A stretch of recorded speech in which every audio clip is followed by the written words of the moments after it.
Project Management Insights, providing project managers with professional development in the interpersonal skills areas of leadership, team building, and communication. Hello everyone and welcome to this week's episode of Project Management Insights. Today I have another guest with me, and the guest is Jill Valdez, who's the founder and COO of Link, helping companies improve people management to achieve what's next now. So welcome Jill, and thanks for joining me for today's episode. Thank you. Thanks so much for having me be on the show.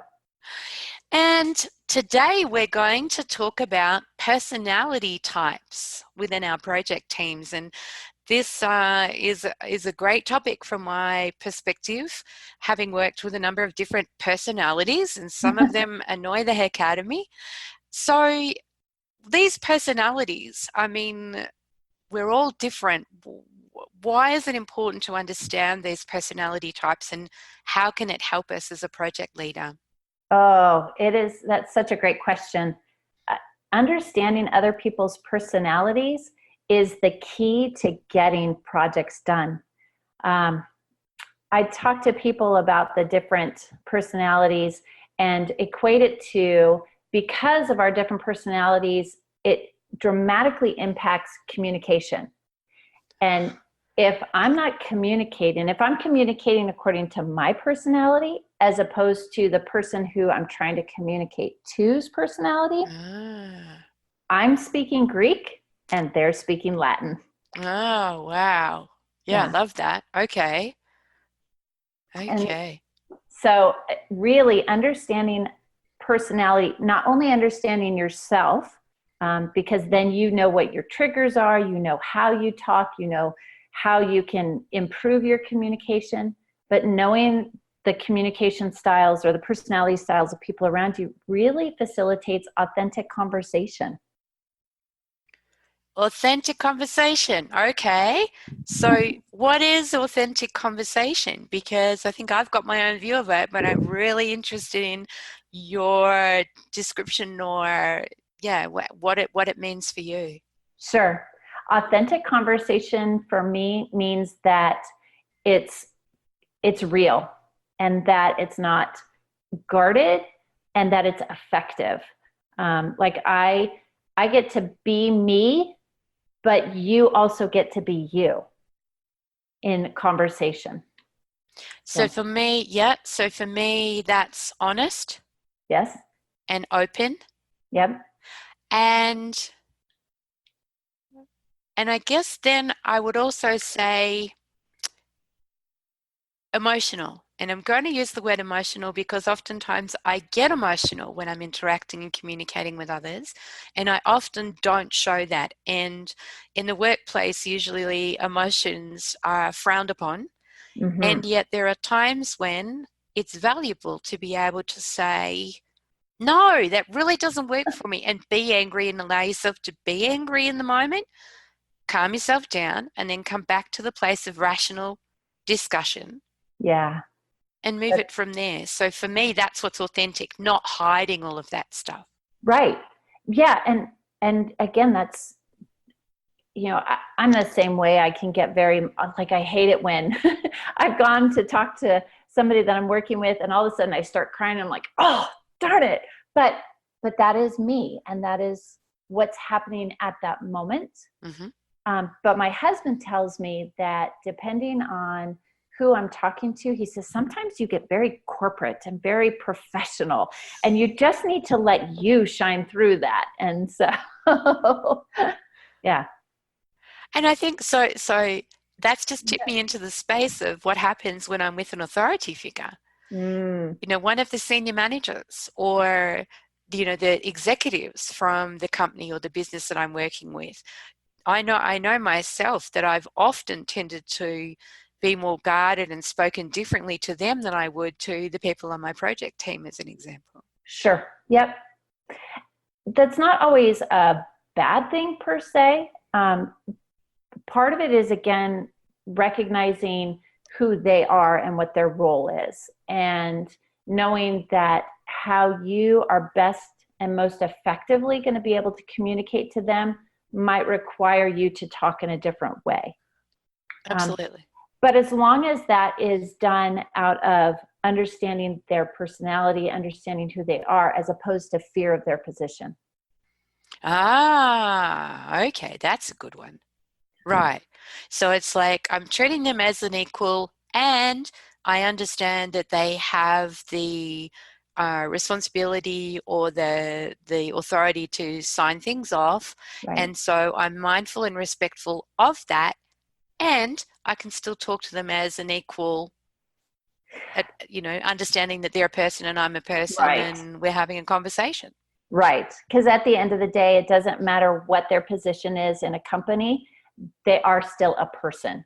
And we all can be on that equal ground of respect for people as people. Right.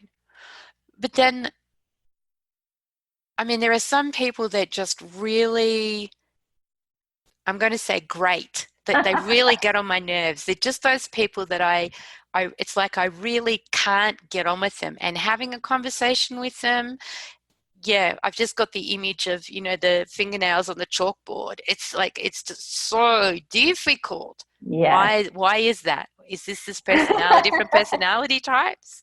Some of it is, absolutely. So I base a lot of this kind of teaching on the DISC profile.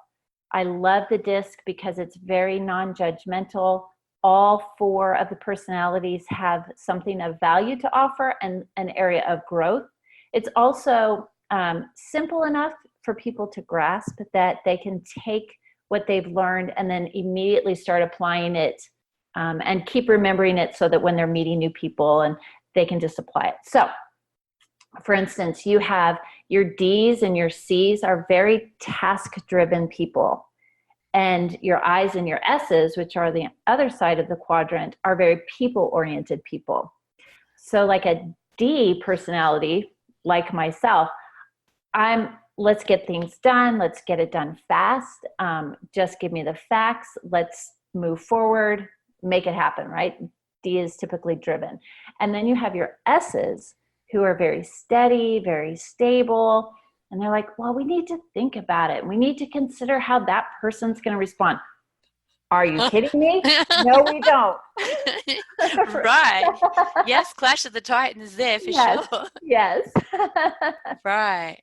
So a lot of it is definitely personality. And so really as managers, and I mean, you can do this at whatever level you are in a company, but especially if you're leading people, you have to tap into your empathy and say, okay, this is who this person is. I need to treat them in recognition of their personality the same way that I want to be treated in recognition of my personality, and then coming together and understanding how to make that work. Okay, and that's interesting because I had Jason Scott on a few weeks ago, and Jason spoke about what he called biases. Mm-hmm. And the biases were that programming of, well, no, I'm right, or, I'm the decision maker, whatever the biases might be that are into my DNA.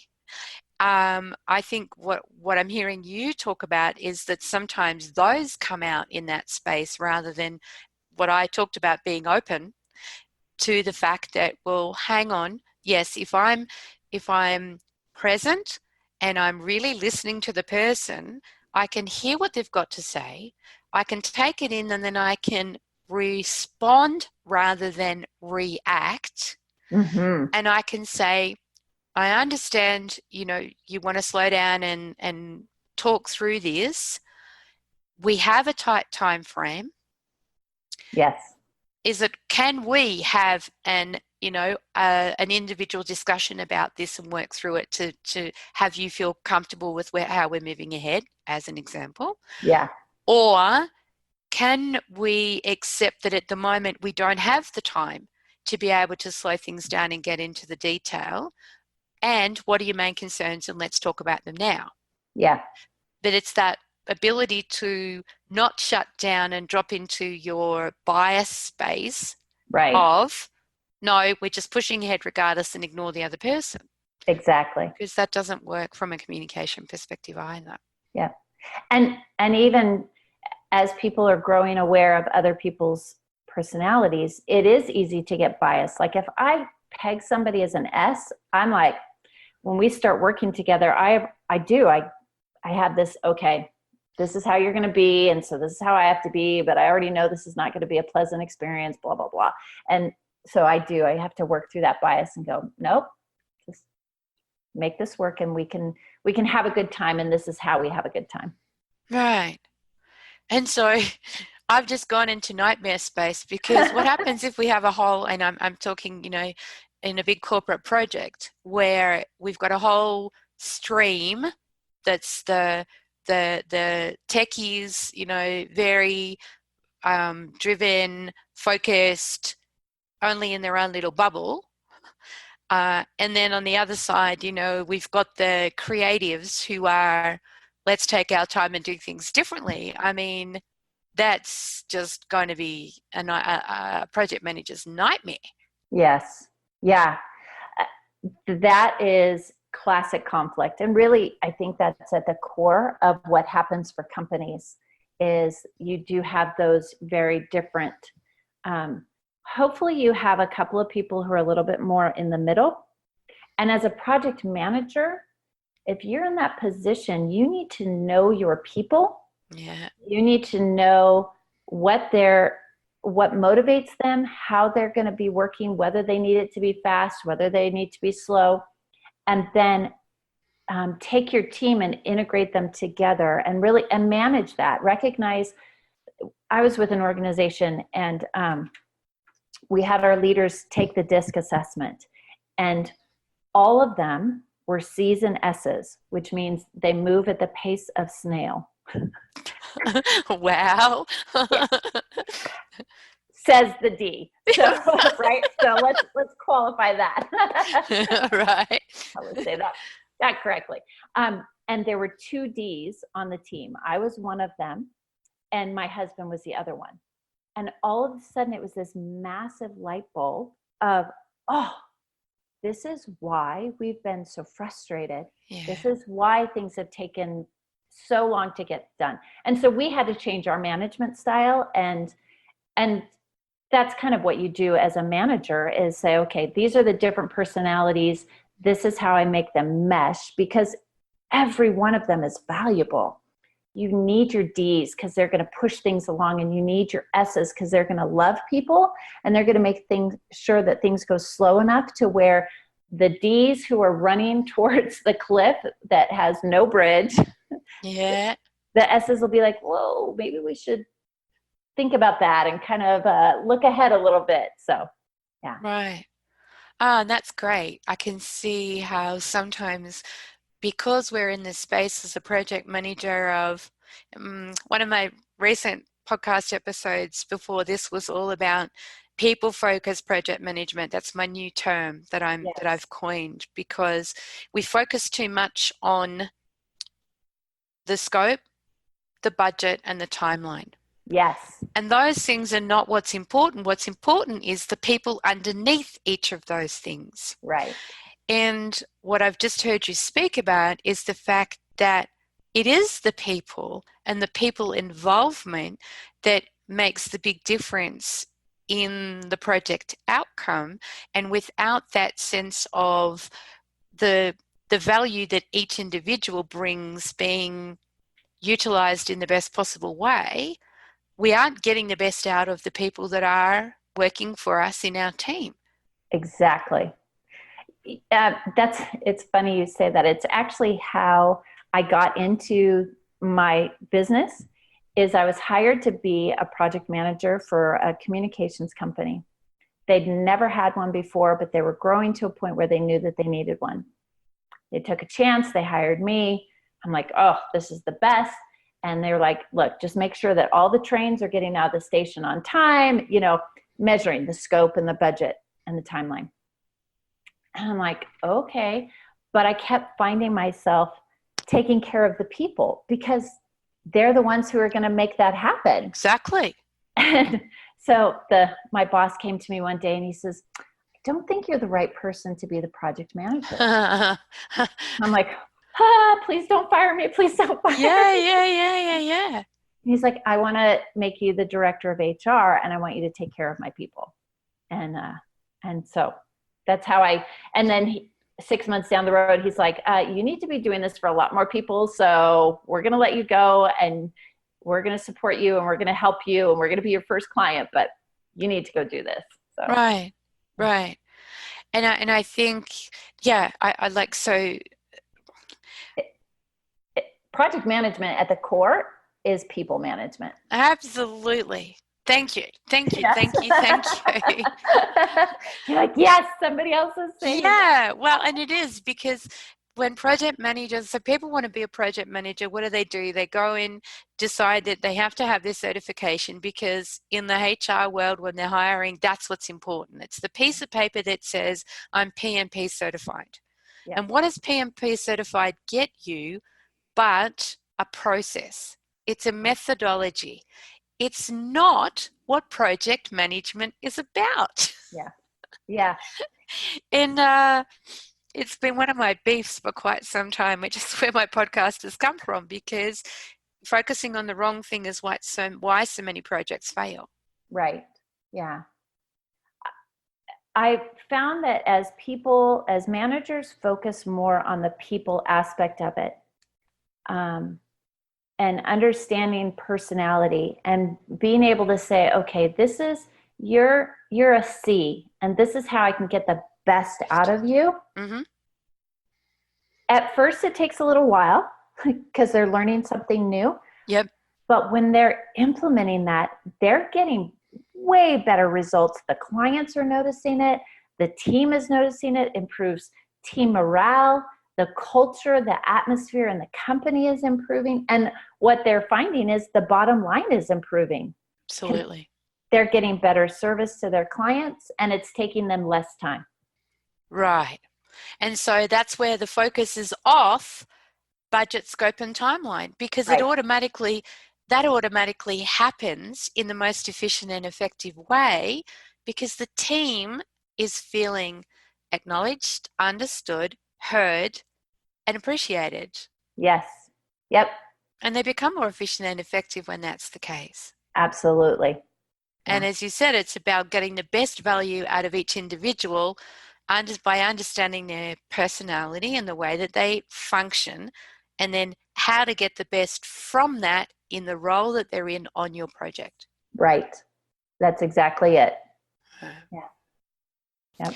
So if there was one thing that you could say to a project manager who's struggling with this people aspect of things, if there was one tip or suggestion that you could give them, what would it be around the people aspect of managing team? Yeah. Take the hour that it's going to take to find out who your team is. What is their personality? Because when you know that, then you know and will learn how to adapt your style to where they're going to hear you the best. They're going to feel heard. They're going to feel valued. So take that time to make sure that you know who your people are. Thank you. Yeah. That is such a simple thing to do. And I know it would make all the difference on a lot of projects. The good news is it's becoming more talked about. Like you hear people talking more about employee engagement. You hear people talking more about understanding that it's not the customer who you have to focus on, it's your team, because without your team, you have no customers. Yeah. So there is a shift that's Right. coming around, and I love to see that. So that is definitely good news. Right. Well, okay, a couple of things come to mind. Richard Branson's one of them. I love Richard Branson's philosophy with his Virgin brand, because that's exactly what he does. And Right. and it's a very effective and well-loved brand. So I can see that it works in that construct. The one thing that I get a bit unsettled and uncertain about is the words employee engagement, because in a lot of experience that I've had with large corporates, it's a lot of talk and no real action and understanding. Sure. And what I'm hearing from you is that we're talking about down at the nitty-gritty level of the project managers really engaging with their team members as individuals on a level of who are they, how do they function, what's their personality type, and how can I get the best from them? And that's real employee engagement. Yes, absolutely. Yeah. Well, thank you so much for coming on the podcast episode and talking to the listeners today about personalities and how to get the best out of their team, because as I said, it's definitely something that I know works and that makes a difference. So I really, really appreciate you being here with me on this episode. Thank you for having me. I love that I get to help your listeners and talk to them about this very, very important aspect of project management. And if anybody's interested in learning more about you and what you do, how can they connect with you? So the easiest thing for your listeners to do is they're probably got their phone right next to them. Take their phone, open up their messaging app, and they're going to text the word link to 31996. So that's text link, LINK, to 31996. That's going to connect them with me, and I will be able to get them all the information that serves them best. Right now, I want to offer to your listeners as well, and we'll put this, I think you mentioned that we'll put it in the notes, is that I want to offer a free next level strategy session. I am about helping people get to that next now, as opposed to somewhere down the road. And so I want to offer them a free strategy session where we'll get on the phone, we'll talk for about 45 minutes, and they'll be able to walk away with a strategy of how to get to that next level. Fantastic. Well, thank you so much. Okay, listeners, guys, anybody that's, tuned into the podcast episode, you've heard Jill. If you are interested in learning more about these personalities and how to work with them more, text link to the number that Jill's given you and connect up for your free strategy session. Awesome. Thank you. So that's it for another episode of Project Management Insights. Remember to like, subscribe, and review the podcast. And hopefully I'll have some more fabulous guests for you in the future to add to the value that we're providing here on the Project Management Insights episode. So till next week, happy project managing. Thank you for listening to this Project Management Insights podcast. Be sure to visit projectmanagementinsight.com and sign up for our monthly newsletter or to receive updates on upcoming training.